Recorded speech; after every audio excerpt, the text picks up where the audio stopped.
하나님의 훈련을 통과하는 것이 성숙이다. 이것이 오늘 말씀의 주제입니다. 우리 교회는 올 한 해 하나님의 성숙을 기대하며 달려가고 있습니다. 우리를 강하게 훈련시키기 위한 하나님의 연단이 있습니다. 잘 들어보시기 바랍니다. 인간 편에서 보면 내가 보기에는 고난 같습니다. 그런데 하나님 편에서 보면 훈련이요 연단입니다. 죄 때문이 아닙니다. 죄 때문이 아닌 고난 중에 하나님의 연단, 훈련이라는 것이 있습니다. 예수님조차 고난을 받지 않으셨습니까? 믿음이 없기 때문에 예수님이 고난 받으셨습니까?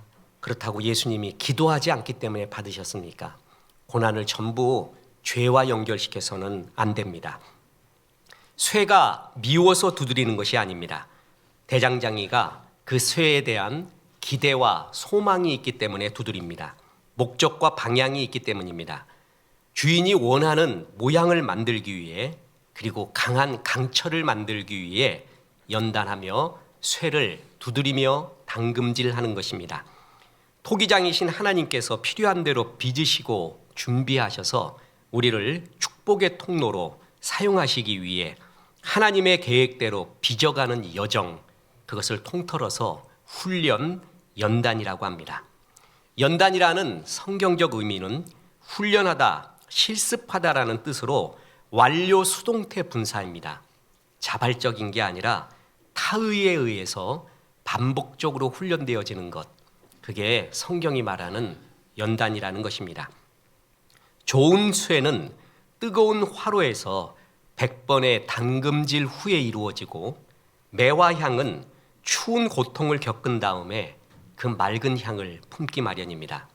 하나님의 훈련을 잘 통과해서 내가 축복의 통로가 되는 것, 그리고 강해지는 것, 그게 연단을 주신 이유고, 이렇게 연단받은 후에 우리는 성숙하게 되는 것입니다. 자, 오늘 본문은 첫째, 주의 종들은 모두 연단의 광야를 통과했다라는 것을 이야기해 주고 있습니다. 예외가 거의 없습니다. 아브라함, 요셉, 모세, 다윗, 바울, 디모데, 하나님 앞에 아름답게 쓰임받았던 종들은 한결같이 연단의 광야를 통과하게 되었습니다. 믿음의 조상 아브라함은 사랑하는 아들 이삭을 제물로 바쳐야 하는 모리아산의 연단을 통과하게 됩니다.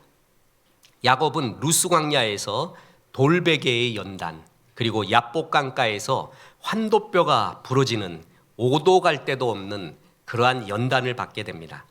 요셉은, 오늘 본문의 주인공 요셉은 애굽의 총리에 오르기 전까지 죽음의 구덩이의 연단, 종살이의 연단, 옥살이의 연단, 13년의 연단 과정을 거치게 됩니다.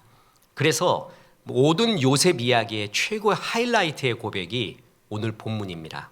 자, 창세기 45장 5절, 당신들이 나를 이곳에 팔았다고 해서 근심하지 마소서, 한탄하지 마소서.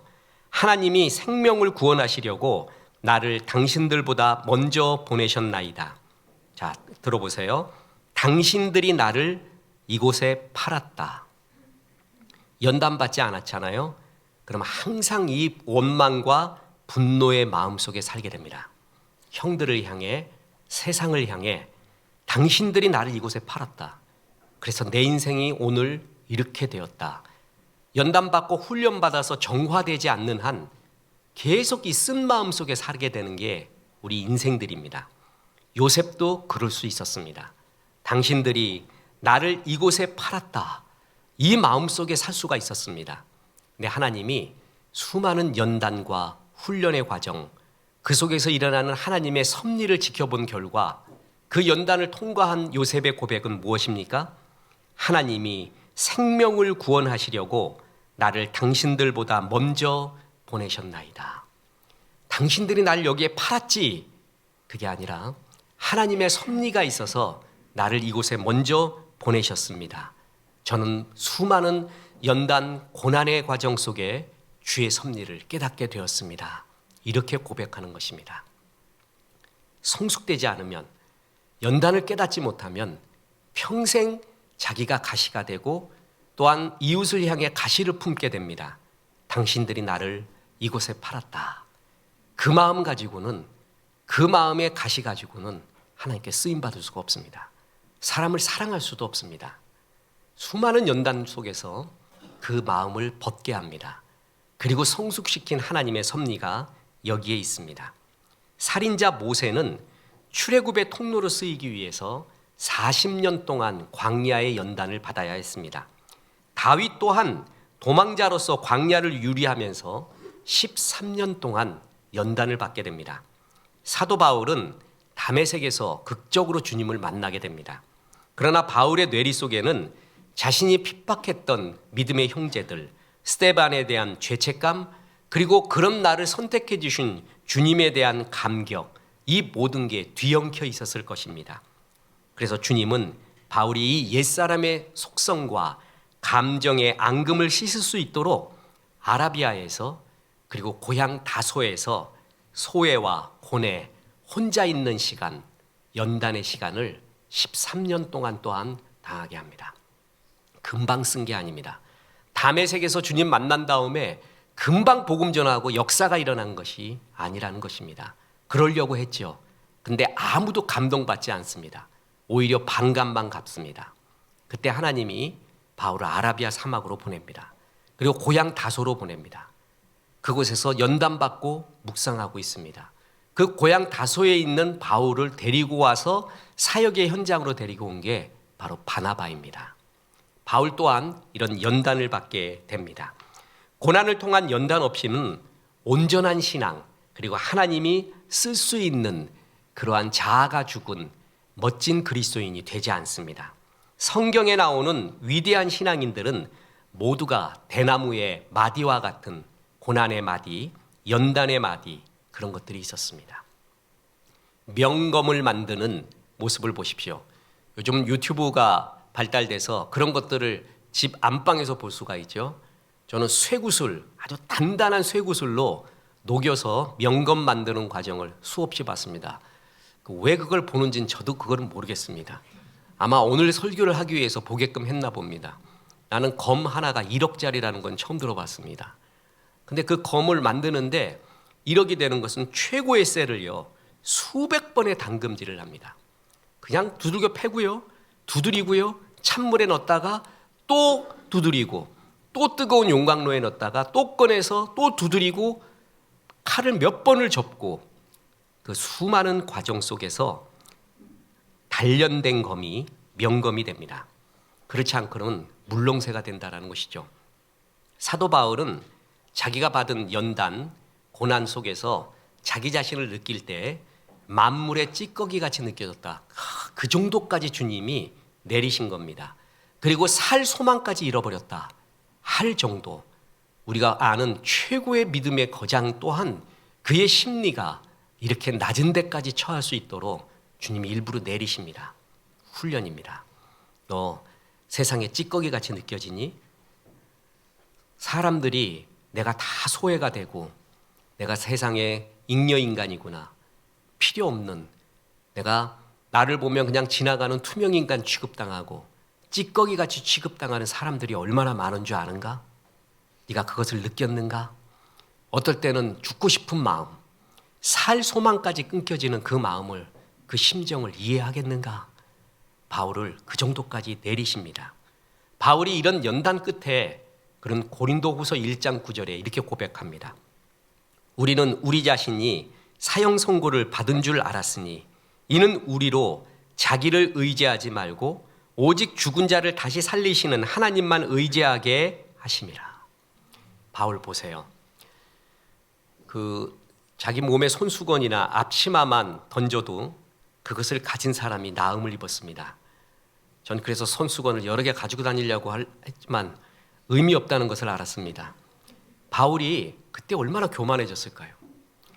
한없이 교만해질 수 있는 거예요. 그때가 제일 위험할 때입니다. 하나님이 안 보일 때죠. 내 능력으로 그게 될 수 있다고 생각할 그럴 때입니다. 그죠? 그럴 때 하나님은 자기 병은 고치지 못하게 합니다. 육신의 가시는 평생 고쳐주지 않으면서 바울이 깨달은 게 이걸 통해서 내가 겸손을 배운다. 하나님의 능력이 계속 머무는 것이 이 약함 때문이다. 이 약함이 가장 강할 때이다. 주님, 주님의 은혜 없이는 살 수 없습니다 하고 말하는 그때가 너는 가장 강할 때이다. 그렇지 않고 승승장구하잖아요. 내가 갖고 있는 손수건 하나, 만년필 하나, 내가 갖고 있는 주머니에 과자 부스러기 하나가 역사를 일으킨다면 그는 제일 위험할 때가 됩니다. 하나님 그걸 너무나 잘 알고 있습니다. 그래서 그는 약함을 통해 수많은 연단과 고난을 통해 하나님의 마음, 주의 은혜, 주님만 의지하게끔 하나님이 만들어가는 역사가 일어났다는 것이죠. 고난은, 연단은 두 번째로 큰 유익이 있습니다. 그것은 첫째로 주님이 쓰시기에 합당해진다라는 거예요. 그러니까 연단의 과정을 거친 사람이 주님이 마음껏 쓸 수 있는 자아가 부서지고요. 하나님이 마음껏 쓰는 그러한 순종의 사람이 된다는 겁니다. 다시 오늘 본문 창세기 45장 5절 보십시오. 당신들이 나를 이곳에 팔았다고 해서 근심하지 마소서, 한탄하지 마소서. 하나님이 생명을 구원하시려고 나를 당신들보다 먼저 보내셨나이다. 자, 다시 처음 구절 보세요. 당신들이 나를 이곳에 팔았다. 만약에 이 마음이 요셉의 마음에 계속 있잖아요. 그러면 이 사람은 힘을 가지게 되면 복수하게 됩니다. 이런 가시의 마음을 품고 있는 사람이 힘과 권력까지 가지면 한없는 교만함 그리고 한없는 복수의 길로 들어서게 됩니다. 야, 나를 죽이려고 했지? 그때 그 광야의 구덩이에서 나는 죽음을 경험했다. 형들 그거 아는가? 그때 소리 질러도 형들은 무심한 채 캠파이어 하고 있었지? 그때 뭐 잡아먹었니? 토끼 잡아먹었니? 여우 잡아먹었니? 나는 죽음의 고비에 있었다. 그리고 나는 종살이를 했다. 종살이를 하면서도 최선을 다했는데 모함을 받아서 감옥까지 들어갔네. 감옥에서는 잊혀진 사람이 되었다. 그런데 이렇게 애굽 총리가 되리라고는 어떻게 알았는가? 나는 이제 알았다. 내가 애굽 총리가 된 것은 이 복수하기 위해서라는 것. 인생은 세웅지마야. 이런 날이 오리라고 형들 알았는가? 그러면서 뭐냐면은 자기가 갖고 있는 힘으로 복수를 시작했을 것입니다. 그러면서 내가 내 당한 만큼만 당해라. 아니면 이자까지 붙여서 한 1.5배만 당해라. 그러면 나는 속이 시원하겠다. 당신들이 나를 이곳에 팔았다. 라는 마음이 지워지지 않고 정화되지 않잖아요. 그는 리더가 될 수가 없습니다. 하나님이 주신 권력, 힘을 가지고 복수하는 데 다 썼을 것입니다. 그러나 수많은 연단을 거치게 됩니다. 그 고난의 과정 가운데 애굽의 총리 대신까지 되고 나서 하나님이 이 이스라엘 민족을 만들려고 하고 있구나. 그래서 나를 먼저 이곳에 보내서 털을 잡게 하셨구나. 완전히 다른 것을 하나님의 섭리를 깨닫게 됩니다. 그죠? 그래서 뭐라고요? 하나님이 생명을 구원하시려고 나를 당신들보다 먼저 보내셨나이다. 연단받고 난 다음에 이걸 깨달았습니다. 그래서 고난의 모든 과정이 알고 보니 하나님의 훈련의 과정이었다는 것을 요셉은 깨닫게 되는 겁니다. 다시 말합니다. 인간이 보기에는 고난 같습니다. 그런데 하나님 보기에는 그게 연단이었습니다. 요셉이 그걸 깨닫습니다. 보세요. 요셉은 어떻게 훈련받았냐 하면은 보디발의 집에서 가사 일을 총괄하면서 일처리 능력, 행정 능력, 사람을 다루는 법, 순종하는 법 모든 걸 배워갑니다. 그때 당시 최강의 애굽이었습니다. 애굽의 경호처장 정도 되는 최고의 그런 권력을 가진 보디발 장군 집에 사람이 얼마나 많았겠습니까? 노예가 한 12명, 13명이 아니라 한 100명이 넘었을 것입니다. 그 수많은 사람들을 다루는 법, 그 수많은 사람들 가운데서 주인의 마음에 들게 행정과 가사 일을 다 돌보는 법, 그게 고난이 아니라 사실은 훈련이었다는 거죠. 또 보십시오. 모함을 받았습니다. 그래서 어디를 가요? 감옥에 갑니다. 감옥에 가니까 스케일이 조금 더 커집니다. 거기는 떡 맡은 관원과 술 맡은 관원을 만나게 됩니다. 요셉이 능지처참 당했어야 되는데 아마 보디발은 요셉을 믿었나 봐요. 자기 아내에게 문제가 있었다라고 생각했나 봅니다. 그래서 가정의 화평을 위해서 자기 아내를 칠 수는 없으니까 요셉을 쳤는데 대신에 흉악범의 감옥이 아닌 최고의 VIP 감옥으로 보낸 거예요. 그래서 왕의 떡 맡은 관원과 술 맡은 관원을 거기서 만나게 됩니다. 고대 근동에서 왕들은 암살의 위협이 많았는데 그때는 최고의 스나이퍼 총이 있는 것도 미사일이 있는 것도 아니었죠. 그래서 그때 제일 많은 암살의 방법은 독극물, 그러니까 음식을 통해서 죽이는 것입니다. 그래서 떡 맡은 관원, 술 맡은 관원은 왕의 음식을 대신 먹어보고 관리하면서 왕이 가장 신뢰할 수 있는 최측근, 가장 믿는 사람들을 떡 맡은 관원, 술 맡은 관원으로 만드는 것입니다. 그 사람들이 여차여차 해갖고 감옥에 올 수도 있는 것이죠. 그들을 통해서 요셉은 이제 보디발의 집이라는 스케일에서 나라의 스케일을 보게 됩니다. 나란 일이 어떻게 돌아가고 있는가? 어떻게 나라의 핵심은 무엇이고 어떻게 돈의 흐름이, 민심의 흐름이, 권력의 흐름이 흘러가고 있는가? 그는 설핏설핏 많이 들었을 것입니다. 그 또한 고난이자 곧 뭐였냐 하면은 훈련의 과정이었습니다. 그래서 요셉이 젊은 나이에 애굽의 총리 대신이 되었죠. 그런데 이미 전문성이 갖춰진 상태였습니다. 이미 다른 준비가 필요 없을 정도로 그는 완벽하게 나라의 일들을 처리해 나갑니다. 영웅이 될 정도로 나라의 행정일, 일들을 잘 치리하게 됩니다. 인간이 보기에는 고난인 줄 알았더니 하나님은 그 일들을 통해 요셉을 훈련시키고 단련시키고 전문성을 키워주면서 마침내 애굽 총리의 자격이 있을 만한 훈련 그릇을 만들어 갔던 것입니다. 그렇습니다. 훈련이 생략된 꿈은 망상의 공상에 불과합니다. 하나님은 큰 그릇을 먼저 만들고 그 그릇에 부어주는 것입니다. 주의 비전은 반드시 훈련과 연단을 통해서 구체화되고 현실화되는 것입니다. 만약에 그렇게 준비되지 않은 사람이 중요한 위치를 차지하게 되잖아요. 자기를 죽이고 많은 사람들을 죽이게 됩니다. 그래서 하나님은 그 큰 그릇을 위치를 주기 전에 충분히 연단과 훈련을 시키고 있는 것이었습니다. 우리 아버지도 되게 좋아했던 일본 최고의 검객이 있습니다. 전설적인 검객인데 일본 에도 시대의 전설적인 검객 미야모토 무사시. 그래서 이 무사시에 일본의 무사시 전함도 있고요. UFC 선수들 중에 무사시가 몇 명이 있는지 모릅니다. 그리고 오라클의 창시자도 자기 요트의 이름을 무사시로 할 정도로 이 미야모토 무사시에게 굉장히 영향을 받은 겁니다. 이 사람은 일평생 60여 번 싸웠는데 한 번도 패한 적이 없는 일본 최고의 검신입니다.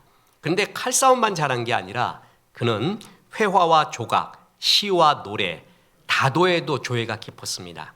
그래서 그가 그린 그림은 일본 국보가 되어 있습니다. 그 정도로 문무를 경험한 최고의 무사였습니다.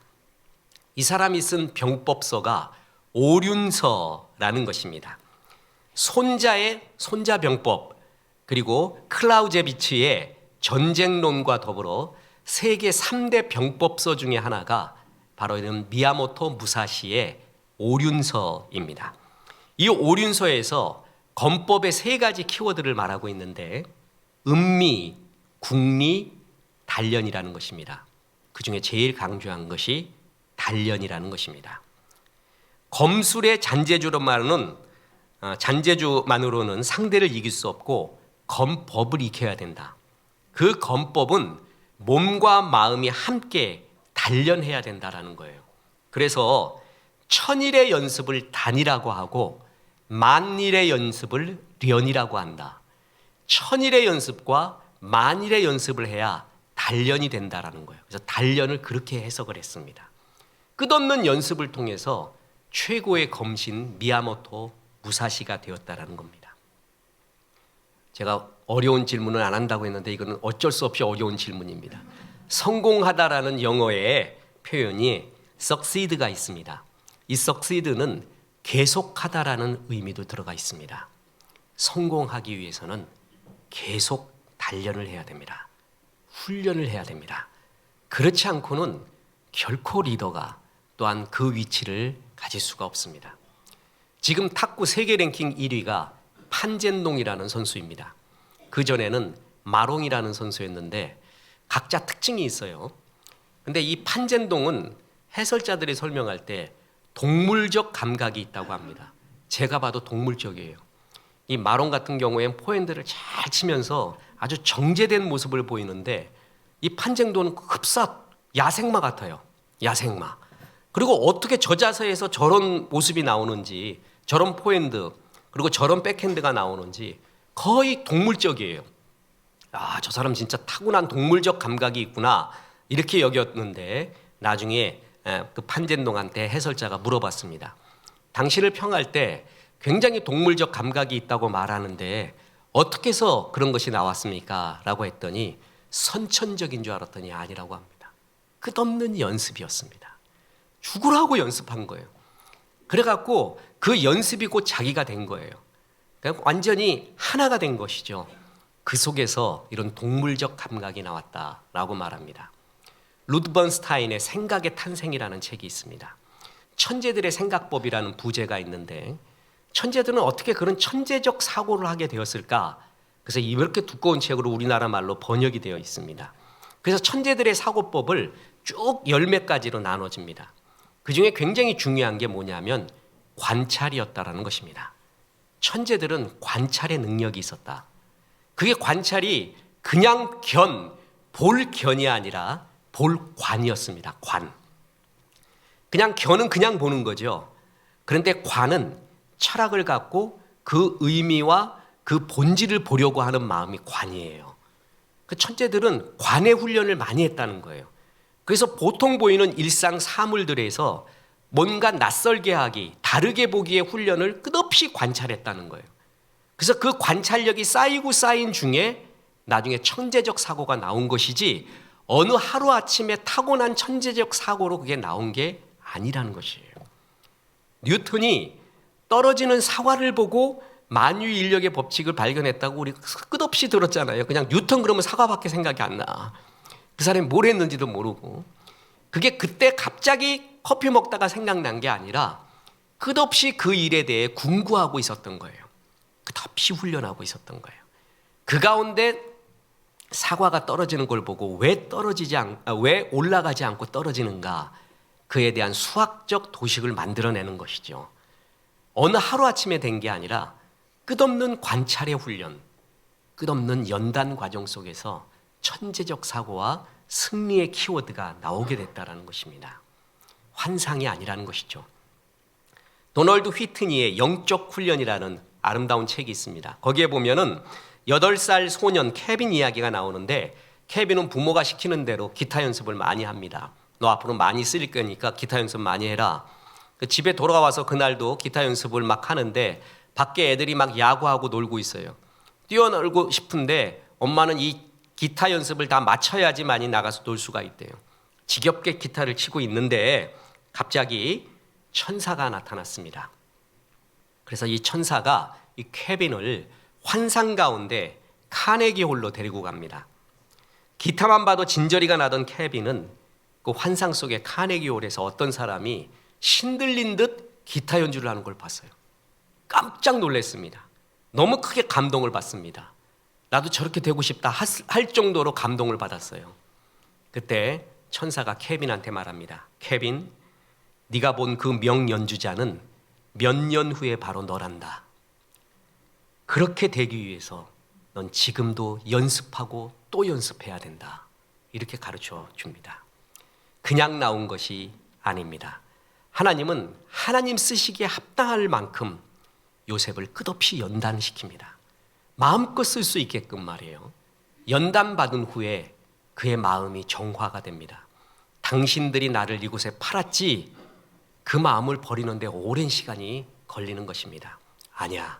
하나님이 큰 섭리 가운데 나를 이곳에 오게 한 거야. 그 생각은 하루아침에 된 게 아닙니다. 그죠? 끝없는 연단의 과정 속에서 그 섭리를 보게 된 것입니다. 하나님의 연단은 또 다른 두 번째 유익이 있는데 그것은 강해진다라는 것입니다. 연단받은 사람은 강해집니다. 하나님이 주신 최고의 연단 중에 하나가 뭐냐면 사무엘하 7장에 나오듯이 사람의 매와 인생의 채찍입니다. 개역 한글에서는 사람 막대기와 인생 채찍이라고 했습니다. 사람의 연단. 그래서 다윗한테 어떤 것을 깨닫게 하기 위해서 너는 사람 막대기와 인생 채찍으로 너를 이렇게 경고도 하고 깨닫게도 한다라는 것입니다. 그렇습니다. 최고의 고난은 사람을 통과하는 것입니다. 그죠? 총리가 되려면은 사람을 통과해야 됩니다. 사람에 대해 맷집이 있어야 됩니다. 그렇지 않으면 리더가 될 수 없습니다. 여기서 이 말 한마디 하고 여기서 이 말 한마디 하면 열로 쏠리고 아무것도 못합니다. 진짜 아무것도 못합니다. 리더가 될수록 수많은 이야기를 듣습니다. 그리고 수많은 사람들한테 상처를 받습니다. 제일 무서운 것도 사람이고 제일 아름다운 것도 사람입니다. 제일 감동받는 것도 사람 때문이고요. 제일 낙심하는 것도 사람 때문입니다. 제가 얘기했죠. 한때 성령의 불로 너무 뜨거워서 내가 견디지 못할 때 나는 공동묘지도 갔습니다. 진짜 갔습니다. 그래서 귀신 있으면 나오라고 막 그랬습니다. 근데 그때 귀신은 하나도 안 무서웠는데 진짜 무서웠던 건 사람이었습니다. 귀신 나오면은 예수 이름으로 딱 얘기하면은 나가게 돼 있는 거예요. 그죠? 근데 거기 사람이 나왔어, 사람이. 그건 예수 이름 해도 이게 못 알아들어요, 이게. 그럼 정신이 약간 이상하거나 아니면 해코지 하려고 숨어 있다가 나오면은요, 예수 이름 말해도 안 되고, 그리고 막 방언하면은 나한테 욕한다고 더 두들겨 팹니다. 사람이 제일 무서웠습니다. 목회하면서도 제일 아름다웠던 게 사람입니다. 그리고 제일 무서웠던 것도 힘들었던 것도 사람입니다. 사람을 통과해야 돼요. 하나님이 요셉을 연단을 통해서 사람을 통과하게 합니다. 보십시오. 요셉은 이복 형들의 시기와 질투라는 그 연단을 통과하게 합니다. 아버지가 불질렀지요. 더 왜 요셉 사랑한다고 색동옷까지 입혀가지고 이복 형들이 정말 요셉 보면은 죽이도록 죽고 싶을 정도로 싫었습니다. 하나님의 꿈을 받았잖아요. 저기 꿈쟁이가 온다 막 놀리면서 정말 싫었어요. 그 시기와 질투 속에서 버티는 법, 생존하는 법, 그 속에서도 관계를 유지하는 법, 사람을 통과하게끔 요셉을 가르쳤습니다. 보디발의 아내에게 종살이하면서 정말 정의롭고 옳은 말을 했어요. 주인 보디발이 이 집을 나한테 맡겼습니다. 나는 그 주인과 하나님 앞에 배신할 수 없습니다. 다 맡겼는데 당신만 범하지 말라고 했습니다. 얼마나 옳은 소리예요. 그런데 권력 앞에서, 힘 앞에서 나의 옳음이, 나의 아름다움이 무시됩니다. 그리고 감옥 가게 됩니다. 권력 앞에서, 힘 앞에서 내 잘못이 아닌데 당하는, 온팡당하는 그러한 부조리를 겪게 됩니다. 사람을 통해서 말해요. 그죠? 뿐만 아니라 감옥에 들어갑니다. 감옥에 들어갔더니 이 감옥에서 떡 맡은 관원, 술 맡은 관원을 만납니다. 이쯤 되면 요셉은 거의 KO 직전이에요. 근데 역시 요셉은 달라요. 그곳에서도 떡 맡은 관원, 술 맡은 관원의 안색을 살피지 않습니까? 그러면서 안색이 안 좋습니다. 나한테 말하세요. 내가 같이 기도하겠습니다. 이 정도로 말하잖아요. 그때 위기에 있을 때 그런 말이 얼마나 고마운지 얼마나 아름다운지 아십니까? 제가 요차해서 지난주에 2kg가 빠졌었습니다. 여러분 제 체중에 2kg 빠지면 엄청난 거 아세요? 그래서 할렐루야 살 빠져서 좋다 했더니 이틀 만에 1.5가 다시 2%입니다. 하나님이 복구를 시켜줬습니다. 근데 나는 2kg 플러스 마이너스 2kg가 나한테 엄청난 차이가 나요. 그래서 조금 얼굴 살이 빠진 상태에서 탁구를 치러 갔더니 탁구장에서 한 아줌마가 딱 보더니 아이고 목사님 좀 살이 빠지셨어요. 얼굴 살도 어디 아프셨어요? 힘드셨어요? 이러는 거예요. 아무것도 아닌 말인데 그 말이 그렇게 고마울 수가 없어요. 그렇게 좋을 수가 없어요. 아이고 감사합니다. 그리고 내가 너무 고마워서 끝나고 내가 구론산 하나 줬어요. 내가 이거 먹으라고 내가 먹으려고 갖고 갔던 거 주면서 먹었어요. 그렇게 고마워요. 오늘 아침에도 일부 예배를 마쳤는데 우리 김수장 원사님이 오셔갖고 목사님 많이 아프셨다며요 하면서 이렇게 공진단을 또 이렇게 가져왔습니다. 그래서 이거 드시라고. 저 그거 얼마나 아껴 먹는지 모릅니다. 예배 때만 딱 반 개 잘라가지고 먹으면서 힘내고 싹 올라오니까 말이에요. 그렇게 거기서도 잘했어요. 그런데 어떻게 됩니까? 떡 맡은 관원, 술 맡은 관원이 요셉을 잊어버립니다. 요셉이 꿈 해석을 해주면서 뭐라 그랬냐 하면은 날 잊지 마세요.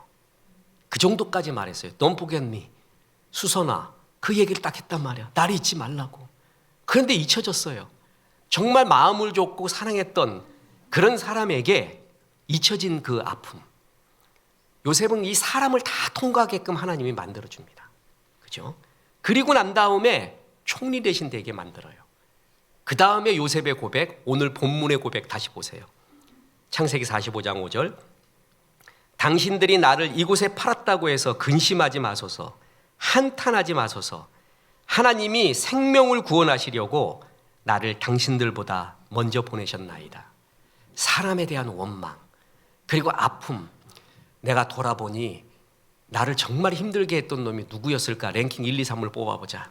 형들, 보디발의 아내, 그리고 살짝 가슴 아프게 했던 떡 맡은 관은, 술 맡은 관은, 이런 것에 대한 흔적이, 감정의 흔적이 없어요. 요셉의 삶에. 이것을 다 지워버려요. 연단의 과정을 딱 지켜보니까 하나님이 이까지 이렇게 인도한 걸 보니까 훈련시킨 거였고, 총리 대신 돼서 이제 이스라엘 민족을 애굽에서 만들려고 하고 있구나. 하나님의 약속을 이루려고 하고 있구나. 그 관점을 보기 시작을 한 거예요. 당할 때는 모릅니다. 지나보잖아요. 견뎌야 되는 거예요. 이것은 인내해야 되는 것이에요. 훈련은 받아야 되는 것이에요. 그 다음에 보이기 시작하는 게 이거예요. 그 마음에 앙금도 없어지고 주의 섭리를 보기 시작한 것입니다. 그래서 강해지는 것입니다. 애지간한 바람에 흔들리지 않는 것입니다. 부질없다라는 말이 있습니다. 야, 그거 부질없는 짓이야. 무슨 말이죠? 소용없어. 쓸모없는 짓이야. 이 말이잖아요. 이 부질없다라는 말이 나왔냐 하면은 불질없다에서 나오는 거예요. 대장장이가 쇠를 단련할 때 불질은 꼭 필요한 과정 아니에요? 불질하고 난 다음에 찬물에 넣고 다시 그걸 담금질, 용광로에 넣는 거를 불질, 그리고 찬물에 넣는 거를 담금질. 그걸 두들기고 이래요. 근데 불질이 없다는 거야. 불질. 젖쇠는 불당하는 게 싫어가지고 불질 한 번도 안 당했어. 그러면 그 쇠는 어떻게 되는 거예요? 물렁쇠가 되는 거예요. 그걸로 칼 만들면 딱 치면은요, 짙게 부러져요. 명검은 얼마나 많은 불질을 했는지 모릅니다. 얼마나 많은 두들겨 맞음을 망치로 맞았는지 모릅니다. 얼마나 많이 접혀졌는지 모릅니다. 저는 이 칼 만들 때 접혀진다는 게 뭔 줄 압니다. 이런 쇠가요, 접고 또 접더구만요. 그러니까 통쇠 하나를 갖다가 두들기는 게 아니라 이런 얇은 쇠를 접고 또 접어요. 계속 접어서 불질을 해요. 그리고 두들겨요. 그거는 안 깨진다고 합니다. 최고의 명검이 된다고 합니다. 그런데 그 불질이 없는 사람, 불질이 없는 쇠, 그건 물렁쇠가 된다는 거예요. 그 사람이 아무리 능력이 있어도 사람이 맷집이 있어야 되거든요. 싸움의 3대 요소, 펀치력, 맷집 말리는 사람 아닙니까? 내 펀치가 아무리 좋아도요, 한 대는 맞게 돼 있어요. 한 대. 아무리 기술이 좋아도 한 대만 맞고 케어지는 데 사람이 있어요. 그 사람 절대 권투하면 안 되고 UFC도 하면 안 됩니다. 또한 리더도 힘들어집니다. 얼마나 많이 맞는데요. 맞고 맷집이 있어야 돼요. 그래야 번겨냅니다. 이 맷집은 하루아침에 길러지는 게 절대 아닙니다. 이 수많은 연단의 과정 속에서 하나님의 훈련 속에서 우리에게 불질을 하면서 강인하게 만드는 것입니다. 강해지는 것입니다. 그리스도인은 강인함 없이 순결하기만 하면 깨어지기가 쉽습니다. 강인함은 리더에게 굉장히 필요한 요소입니다. 그래서 아름다운 신학자이자 설교가인 제임스 패커는 그리스도인 리더로서 또한 성숙된 그리스도인으로서 두 가지가 반드시 필요한데, 하나는 mature holiness, 성숙한 경건, 또 하나는 seasoned fortitude, 연단된 꿋꿋함. 성숙된 그러한 경건함과 연단돼서 꿋꿋함, 두 개가 있어야 하나님 쓰시기에 합당하다라는 것입니다. 그렇지 않고는 물렁새가 된다라는 겁니다. 하나님의 훈련에 가장 유명한 장소가 광야였습니다. 그래서 광야를 훈련학교라고 하고 일명 구약학자들은 독수리 훈련학교라고까지 표현합니다. 하나님은 광야에서 이스라엘 백성을 훈련을 하는 것을 마치 독수리가 새끼 독수리를 훈련함같이 훈련한다고 표현을 했습니다. 신명기 32장 10절에 보면 여호와께서 그를 황무지에서 짐승이 부르짖는 광야에서 만나시고 호위하시며 보호하시며 자기 눈동자같이 지키셨도다. 자, 우리가 굉장히 좋아하는 구절이잖아요. 가장 예민한 눈동자같이 지키셨다.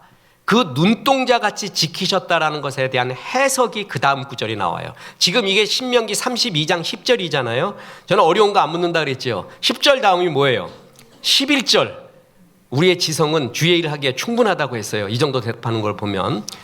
자, 눈동자같이 지키는 것의 해석이 11절에 나와요. 그게 뭐냐 하면은 마치 독수리가 자기의 보금자리를 어지럽게 하며 자기의 새끼 위에 너풀거리며 그의 날개를 펴서 새끼를 받으며 그의 날개 위에 그것을 엎는 것 같이 여호와께서 홀로 그를 인도하셨고. 독수리 훈련. 공중의 제왕인 어미 독수리는 새끼 독수리마저 하늘의 제왕으로 만들기 위해 훈련시킨다라는 것입니다. 그를 새끼를 날개 위에 올려서 떨어뜨린다는 거죠. 그럼 이 새끼는 이게 무슨 일인가 난리가 났잖아요. 안 떨어지려고 뭘 합니까?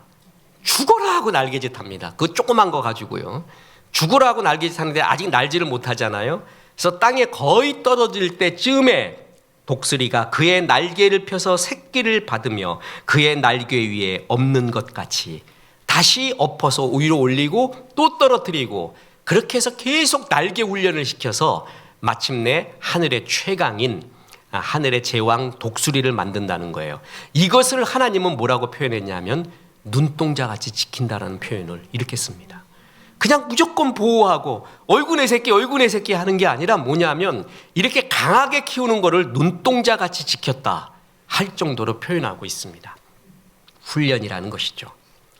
승리와 행복을 위한 필승 공식 중 말콤 글래드웰의 1만 시간의 법칙이라는 것이 있습니다. 이것은 뭐 경영하는 사람뿐만이 아니라 모든 젊은이들 또한 리더들은 반드시 읽어야 될 책 중에 하나인데 1만 시간을 집중적으로 전문적으로 관심을 갖고 투자할 때 그 분야의 전문가가 되며 임계점이 열린다는 거예요.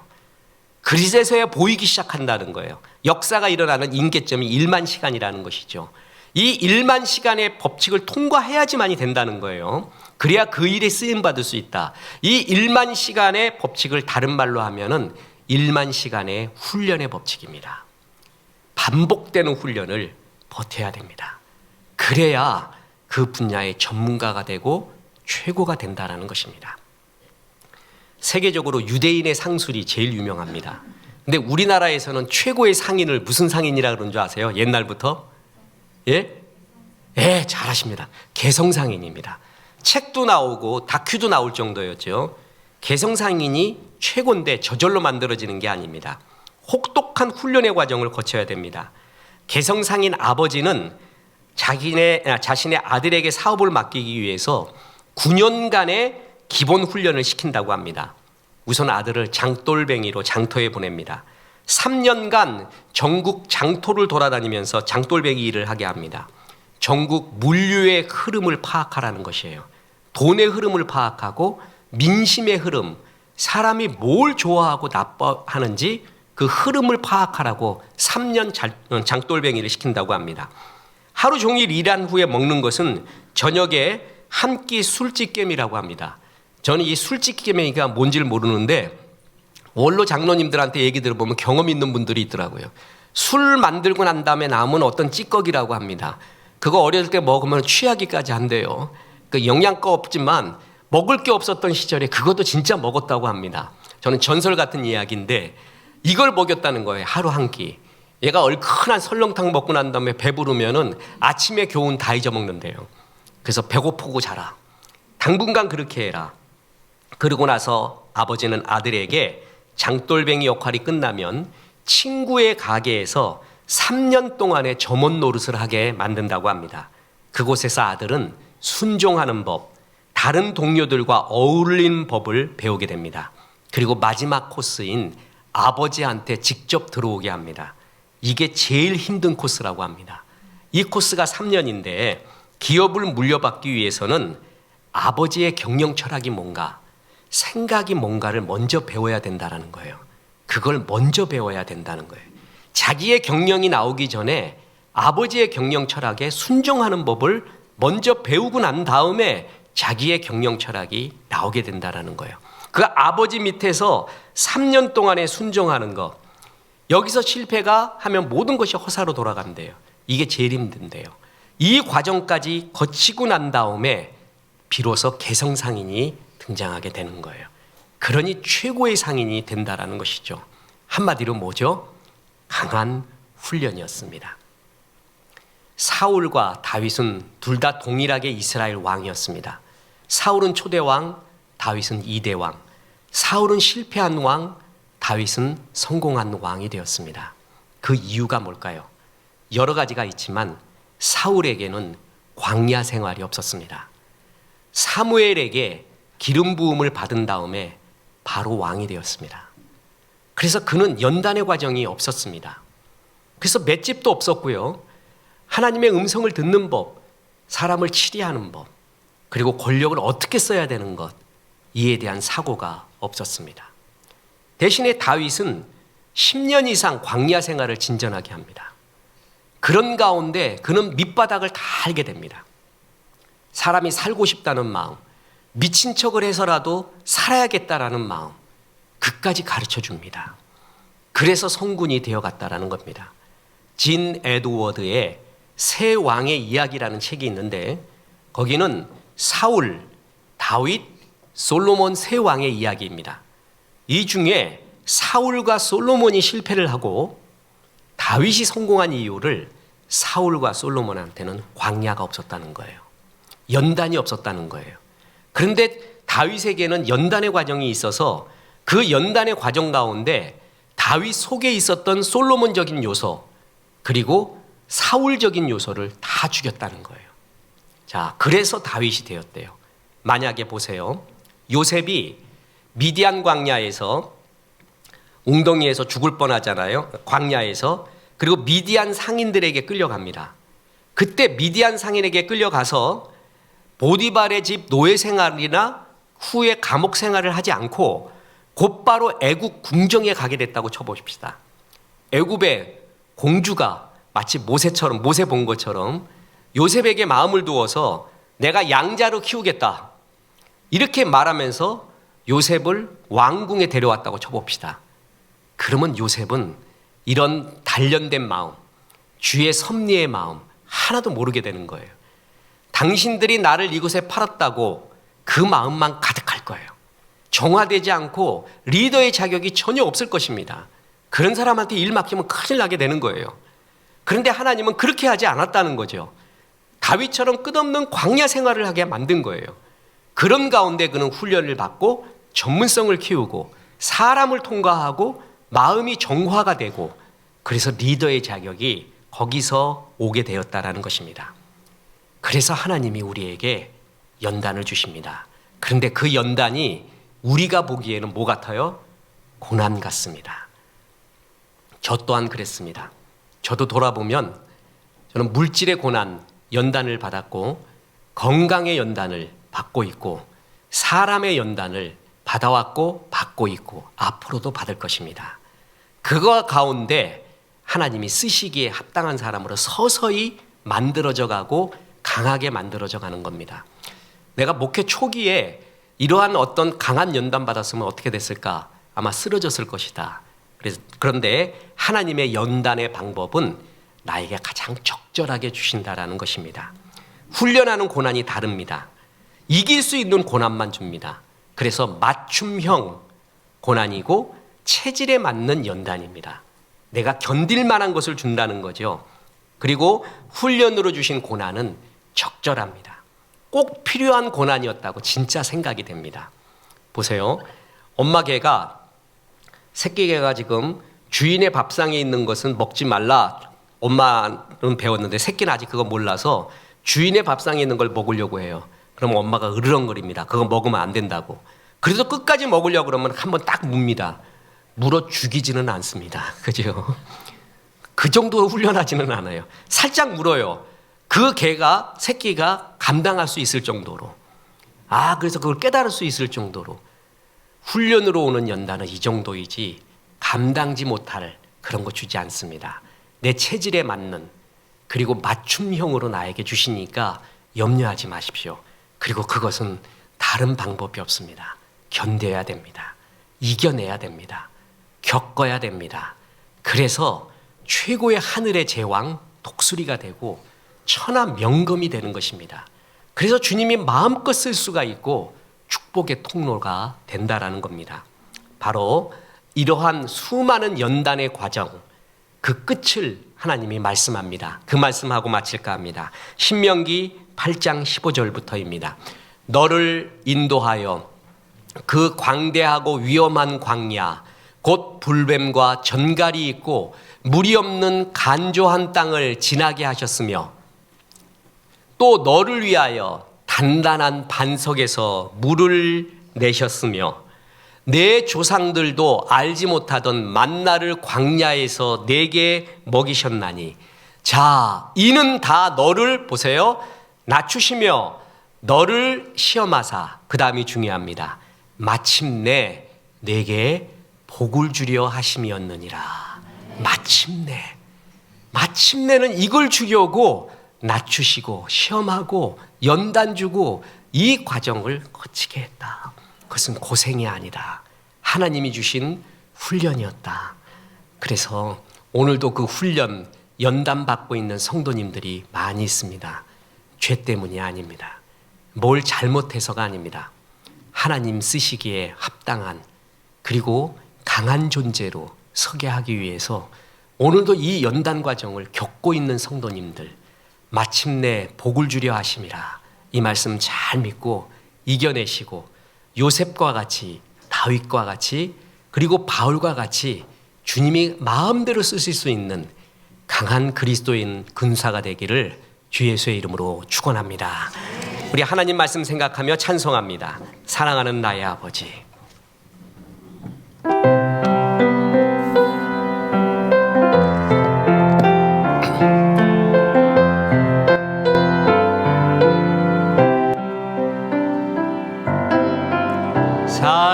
사랑하는 나의 아버지 이름 높여드립니다. 주의 나라 찬양 속에 임하시니 능력에 주께 찬송하네. 전능하신 하나님 찬양 언제나 동일하신 주 전능하신 하나님 찬양 영원히 다스리네.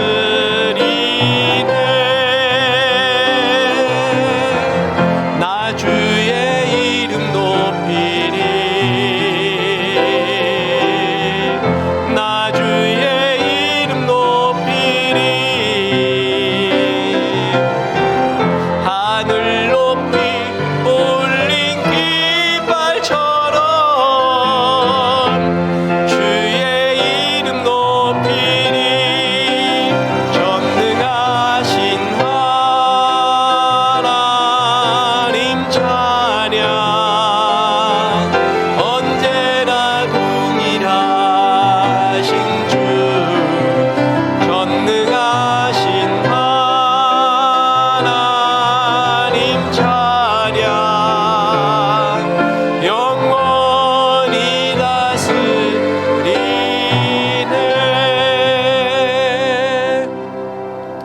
이제는 우리 구주 예수 그리스도의 은혜와 하나님의 크신 사랑과 성령님 하나님의 연단을 잘 견뎌내라 말씀하심이 이 말씀에 아멘한 성도들에게 함께 하셔서 이제부터 끝날까지 크신 영광 받으시옵기를 우리 구주 예수 그리스도 이름으로 축원하옵나이다. 아멘.